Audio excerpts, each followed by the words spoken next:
You're listening to an Airwave Media Podcast. Fargo, the new virtual assistant from Wells Fargo, makes banking faster and easier. Like this. Fargo, what's my checking account routing number? And this. Fargo, turn off my debit card. And this. Fargo, what did I spend on groceries last month? And that's just the beginning. Do you, Fargo? You can in the Wells Fargo mobile app. Learn more at wellsfargo.com/getfargo. Terms and conditions apply. Your mobile carrier's availability and message and data rates may apply. Wells Fargo Bank, N.A., member FDIC.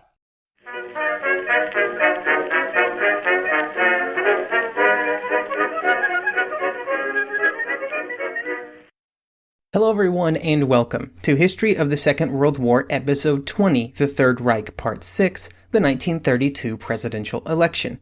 Before we get started today, I would like to give a recommendation for a podcast that I am personally not associated with in any way. I want to make that clear. But you should check out the new Reconquista podcast. Host Sharon has done an excellent job on the History of the Crusades podcast and has now moved on to a new story. Listening to History of the Crusades back in 2014 is one of the reasons that I started podcasting in the first place. So check out Reconquista at crusadespod.com or through the link in the show notes. After the 1930 election, the political landscape in Germany would shift, and for the next several years, national politics in Germany would be in turmoil. While this turmoil was happening, a deadline would approach. The Weimar Constitution set the presidential term at 7 years, which of course meant that presidential elections would occur every 7 years, with 1932 being the end of one of those periods. The elections would also present another turning point. While the government after 1930 would sort of just stumble along under Brüning, after the elections of 1932 it would begin to shift rapidly. Today we will discuss the elections, their aftermath, and then the end of Brüning's time as chancellor. As a reminder of the state of the Reichstag after 1930, there was deadlock. The Communists and the National Socialists had been able to gain enough seats during the 1930 election to effectively block any majority from being formed. This meant that no new cabinet would gain the votes that it needed to officially be created. There was also a general level of purposeful non-functioning within the chamber even when it was in session. Both the Nazi and Communist deputies did their best to disrupt proceedings, using both the constant stream of points of order and then just causing chaos by shouting or chanting, insulting or interrupting speakers by any means available. Reichstag sessions became almost unworkable even if there were items that could gain a majority. This gave President Hindenburg a lot of power and also those men close to him who were his advisors. The president had the ability to sign presidential decrees, which allowed the office, or those he appointed, the ability to run the most essential functions of the government. This is one of the reasons why the presidential elections of 1932 were so important. From 1930 to 1932, the office of the president, either in his person or with his consent, was almost the sole possessor of political power in Germany. It was very likely that if Hindenburg ran for president again, he would win. There were many war heroes in Germany at this time, but Hindenburg was the war hero, and he was one of the few which had been able to unite the support of all of the parties on the political right in the previous election in 1925. However, he was also very old. He would be 84 in 1932, and was in fact quite reluctant to even run for the office again. Initially, he would inform those around him that he would only continue to serve if he could just continue in office and didn't have to go through another election campaign. However, making such a change to the government was impossible without the intervention of the Reichstag. If the Reichstag chose to do so, it could extend the presidential term as long as it wanted to. But with such a dysfunctional Reichstag, this was never going to happen. And with the refusal of the Reichstag, Hindenburg would have to participate in the election. But unlike the elections of 1925, the elections of 1932 would see a reshuffle of political allegiances, with the Democratic Socialists actually winding up supporting Hindenburg's bid for the president, a testament to the turbulent times of the early 1930s. In the background of all of the political events of the early 1930s was the constant political violence that was occurring. From 1930 to 1932, the Nazi Party would claim that 143 of its members would be killed in clashes with the Socialists and the Communists. The Communists would claim 177, and the Reichsbanner, the Social Democratic paramilitary, would claim 50. While these numbers might seem low-ish, they hide the fact that while only a few hundred individuals would die, the number of wounded members would be in the thousands. The scale on which these street clashes occurred completely overwhelmed the existing ability of the German police to maintain order. There was also the ever-present problem of police bias, with the great concern of many policemen being not to maintain order, but instead to ensure that certain groups did not gain the upper hand. For the communists especially, the police represented the blunt instrument of capitalism, a system that was just as much a target of communist anger as the Nazis. This caused antagonism between the communists and the police, and the violence that would occur between the two groups was only outdone by that which occurred between the Nazis and the communists. While all of these actions would not directly alter the outcome of the presidential election, it is important background to the decisions that were being made both by the individual German citizens as well as groups within the nation, like political parties, workers' organizations, and others. The candidates and their political backing were the perfect representation of the shift in German politics in the 7 years since the previous presidential election in 1925.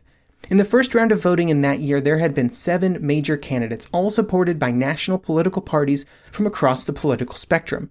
However, in 1932, the election would only have 4, 3 candidates representing more radical parties, and then Hindenburg left in the center.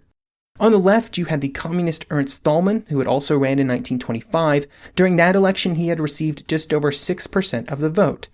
Thälmann and the communists would always refuse to join in any coalition with other parties on the left when it came to national elections, and some would claim that this cost the Social Democrat-supported Center Party candidate, Wilhelm Marx, the election in 1925 because he lost the first vote by just the smallest of margins. Der Stahlhelm, which was a paramilitary organization built around war veterans and a party which supported the monarchist movement in Germany, would be represented by Theodor Duesterberg. There was also, of course, Adolf Hitler representing the National Socialists. When it came time to consider running for president, there were risks that had to be weighed for the Nazi Party. Up until 1932, the party had been on an almost meteoric rise, and it was very likely that they would be defeated in the presidential race. The most important consideration was whether the possible negative impacts of a national loss on the party's image was more or less impactful than the negative perception that was sure to be the result of not even trying to put forward a candidate at all. The decision to run or not was hotly debated among Nazi Party leaders, with the decision apparently swaying back and forth several times. For example, Goebbels would write in his diary at the time that Hitler decided to run on February 2nd, but then a week later, there were fresh debates about the best path forward, with no conclusive decision being made. The fourth candidate on the list was, of course, Hindenburg. While Hindenburg would be the favorite to win, the party supporting him were very different than in 1925. He was always officially an independent candidate, and did not belong to any party. But in 1925, he had been supported by the parties on the right.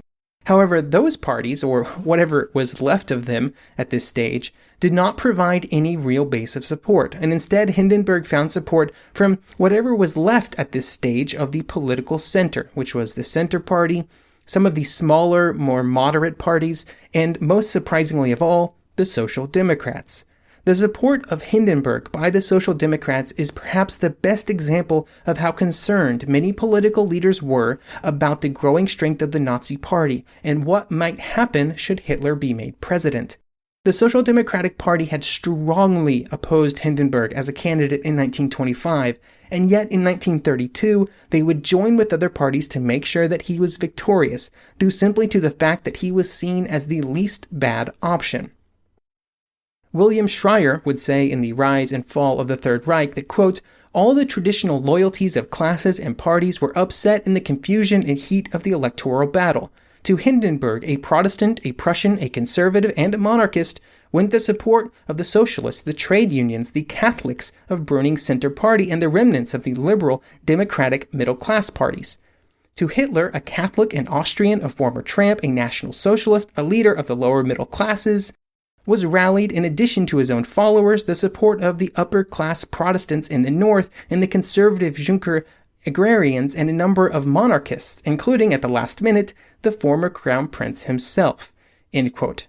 And so you can see that the 1932 presidential election perfectly represented the political confusion that was happening in Germany at this time, as traditional allegiances and traditional parties found it very difficult to exist in the new reality of the early 1930s.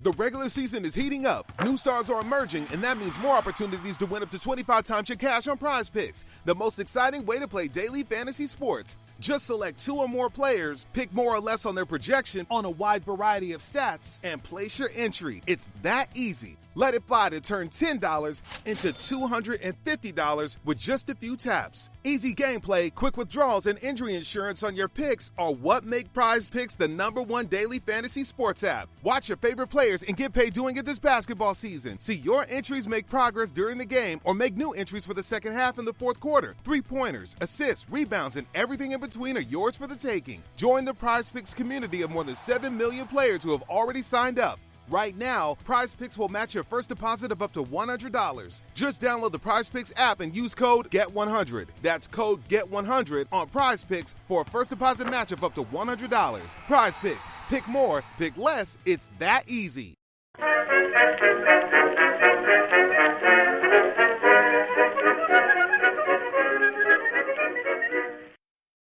After a hectic campaign which saw all of the parties campaigning all over Germany, although Hindenburg participated the least amount possible, the election would occur on March 13, 1932. When the votes were counted, the expected outcome occurred. Hindenburg received the most votes, by a pretty wide margin, almost 20% more than any other candidate. However, he did not receive enough votes to reach a majority, coming just 0.4% short at 49.6%, or just over 18.6 million total votes. Hitler would receive 11.3 million votes for just over 30%, Thälmann 4.9 million for 13%, and Düsterberg 2.5 million or 6.8%. This was not a bad showing for any of the 3 lesser candidates. Hitler's votes represented almost double what the Nazi Party had gotten in the 1930 national elections, and Thälmann and Düsterberg did better than their party's performance in 1930. Within the rules of the presidential election, as had happened in 1925, with no candidate having received a majority of the votes, there was a second round of voting. The second vote would occur on April 10th, and in the intervening weeks, violence all over Germany increased as the various paramilitary organizations staged rallies and clashed with the others. On April 10th, the weather would be rainy, and this, along with growing election fatigue, caused there to be 1 million fewer votes than a month before. However, the outcome was once again the expected one, with Hindenburg gaining 53% of the vote, a 3% increase. However, Hitler's total went up almost 7%, with nearly 2 million more votes going his way. It was clear that for many, Hitler was the second choice. The elections represented a clear defeat of Hitler and the Nazi Party, but it also clearly asserted that they were the most powerful singular political movement in Germany. Hindenburg had been supported by a wide array of political parties and still had to go to the second vote to win. It was a poor showing for the moderate parties that supported him. Immediately after the end of the presidential elections and before the final vote tallies were even counted, political leaders all over Germany shifted focus onto regional elections that occurred on April 24th. These elections would see state and city positions filled all over Germany and were seen as a very important part of the shifting political focus of the country. However, before those elections would occur, Brüning wanted to make a change. One of Brüning's major goals throughout 1932 and early 1932 especially had been to bring Hitler and the Nazis into the government in some form. He desperately wanted them to stop being able to launch assaults on the government without having any actual responsibility and none of the burden of actually accomplishing something. He would never achieve this goal, but with the continued rise of support for the Nazi Party, he decided to try and remove their most volatile and most powerful tool, the SA. On April 13th, the decree would be put in place from the office of the Minister of the Interior, General Wilhelm Groener, and the decree effectively outlawed the SA and the SS. The conversations for this decree had started even before the second presidential vote, with many German states requesting action from the national government to in some way reduce the violence throughout all of Germany. The decision was made on April 10th, although the announcement was made only a few days later after the results of the election were clear. The reason given for this action was that the Prussian police had raided the Nazi headquarters in Berlin, and they claimed that they had found documents that contained plans for the SA to immediately execute a coup d'etat if Hitler was elected president. This, along with all of the other violence, was used as justification for the decree. They also hoped that by removing the paramilitary wing of the Nazi Party, support for the party would begin to dissipate. Hindenburg had just received a majority of German votes, and so theoretically, removing the violent group that posed the most direct threat to the government seemed reasonable. The response from the party was one of outrage. They would say that it was just another example in a long list of examples of the government trying to suppress their movement, which represented millions of Germans. They would also point out that it was a bit odd that other paramilitary groups, the Reichsbanner and the Stahlhelm, among others, and the Communist Red Front, most importantly, had been mysteriously unaffected by the decree. But Hitler and the other political leaders did not want to overplay their hands, just as their legitimate path to power strategy was beginning to show serious signs of success. In the regional elections of April 24, 1932, the Nazi Party did quite well, gaining almost a third of the vote, or more in several areas, like Prussia and Bavaria. Prussia was a very important state, and the only reason that the Social Democratic government that was in Prussia before the election maintained power after it was because in Prussia, unlike in Germany as a whole, the law stated that a government could not be dissolved until there was a majority for its replacement. With the vote split in a similar manner to the National Reichstag, the Prussian Landtag had no hope of finding such a majority, a problem that would only be resolved late in 1932 when the Prussian state government was dissolved by presidential decree. After the elections in April, Brüning was in just as precarious of a position as he had been in earlier months. These problems would be accelerated by General Kurt von Schleicher.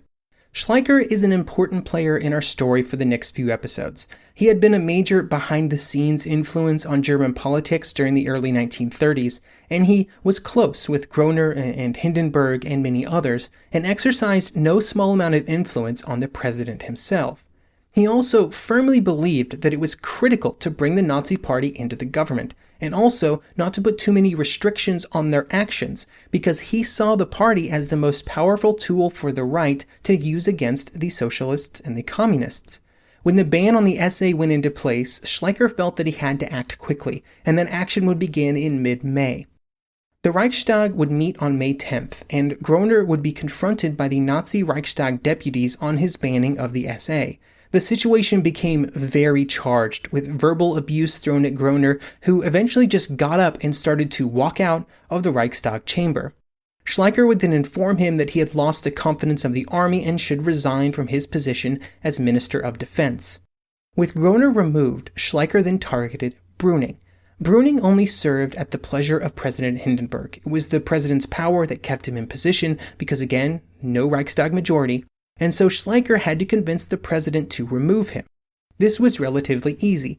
Schleicher would just give the old general a nudge, claiming that it had been Brüning's fault that the presidential election had occurred at all, and this just added fuel to Hindenburg's pre-existing frustration with Brüning. After the SA ban had been put in place, Hindenburg had been frustrated that the same restrictions did not apply to other paramilitary groups on the left, who he saw as the real enemies of Germany. All these frustrations would result in Brüning being removed from his position as Chancellor on May 30th, 1932. Schleicher had worked out a deal with the Nazi leadership. Brüning would be removed, a new cabinet would be created by Hindenburg, there would be another round of Reichstag elections, and Hitler agreed to support the government until those elections, and then the one created afterwards. In exchange, the ban of the SA would be lifted. The elections would be set for July 31st, but during the interim, a new cabinet would be created under the leadership of one Franz von Papen. Papen was an aristocratic member of the Center Party, the Zentrum, from Westphalia, and he was also a Catholic. The Zentrum drew a lot of its support from German Catholics, but they did not all share the same views on the best path forward. Papen would be on the conservative side of the party, and he would attempt to bring the party closer to his views. Papen supported a return of some kind of authoritarian government, either monarchy or some other structure. and he rejected the democratic basis of the Weimar Constitution. However, and critically, Papen did not support a revolutionary or putschist method of change, instead believing that any change should take place within the confines of existing legality. During most of the 1920s, his attempts to move the party in this direction met with only marginal success. One of the problems was that the traditional Catholic elite, which had previously been an important part of the party, had fragmented after the First World War. Some were disappointed by the party's shift to the left on many issues in the aftermath of the conflict, and instead of sticking with the party on its new course, they instead found other political groups to join. Many would move over to the National People's Party, while some would move even further into the radical right. This type of shift in support was familiar to all of the political parties in Germany, especially the ones in the center at this time, and has been a major trend that we focused on in the last few episodes. Papen would generally stay the course though, at least in terms of his rejection of revolutionary methods. Papen would be a supporter of the Brüning cabinet, and he maintained critical links between the cabinet and the German industrial leaders and aristocracy, both of which Papen was well connected with. However, as support for Brüning's policies and his position as chancellor began to decay, Papen started looking for a way out, or perhaps a way up. Part of this was out of simple self-interest, but there had always been an ideological rift between Brüning and Papen, and this only widened as Brüning was forced, out of lack of other options, to work more closely with the Social Democrats, who Papen saw as the great enemy. After Brüning was dismissed, Papen's close relationship with Schleicher and the president would allow him to be named Chancellor of Germany on June 1st. Much like Brüning, Papen did not have any real path to a majority in the Reichstag, but that was nothing new. To say that Papen's chancellorship was a surprise would be to undersell the shock experienced by many. Papen was not particularly well known among the German public, and I love this quote from the French ambassador to Germany, who would say at this point that, quote, "The president's choice met with incredulity. No one but smiled or tittered or laughed because Papen enjoyed the peculiarity of being taken seriously by neither his friends nor his enemies." End quote. Next episode, we will examine in more detail the curious case of Franz von Papen and discuss his very, let's call it interesting, time as Chancellor of Germany.